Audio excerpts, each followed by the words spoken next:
when I said that the king is the one that I relate to directly the least, I'm I'm wondering how much of that is related to power dynamics and being recognizing myself as what Robert Blythe describes as the soft man in Iron John.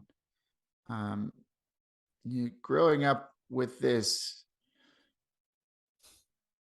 uh, I would say conscious desire not to dominate other people or not to try to control other people, while at the same time my uh, there were shadow aspects to that of trying to do precisely that without explicitly doing it, right? Like being manipulative, being underhanded.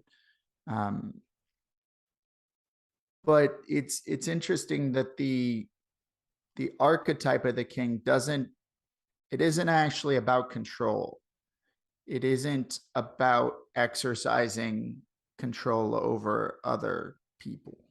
That it's about there being order. It's about there being the ability to have things grow. For a healthy ecosystem to develop. I find that interesting that it's because it's the shadow king, like it's the unrealized archetype that is focused on the control aspects, right?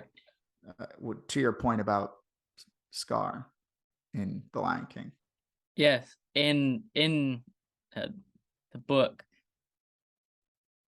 something that stood out to me and will stick with me about king energy is it's the king does not desire to be seen, but to do the seeing. The king's role, the king's responsibility is to see the kingdom, to see the people in the kingdom, and to encourage and give gifts and be generative.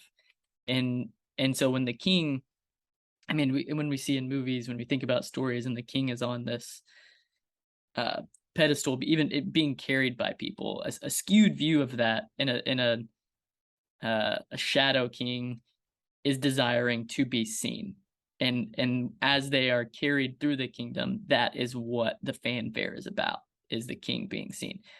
A king,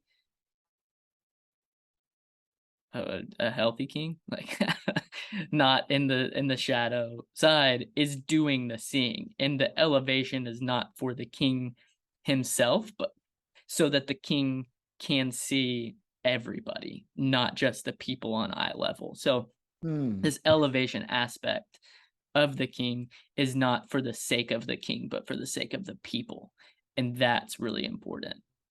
And it very easily gets skewed, and in fact, most stories with kings end where the king energy gets passed on to somebody else. Like the line in the book is, "The king is dead, long live the king," which means that king, that person, that individual that was lifted on the pedestal was not actually the king. They were carrying an energy, and long live that energy.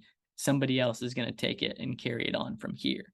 So there does come a time when it's either physically, like there's an ailment, or psychologically the king embraces a shadow where that energy, it moves on to somebody else, and uh they are wanting to be seen and not be doing the seeing. But that image now of a king being lifted up and carried through their kingdom is completely different for me. And a healthy king is doing the seeing and able to see the kingdom fully and be generative with that seeing, not be seen themselves.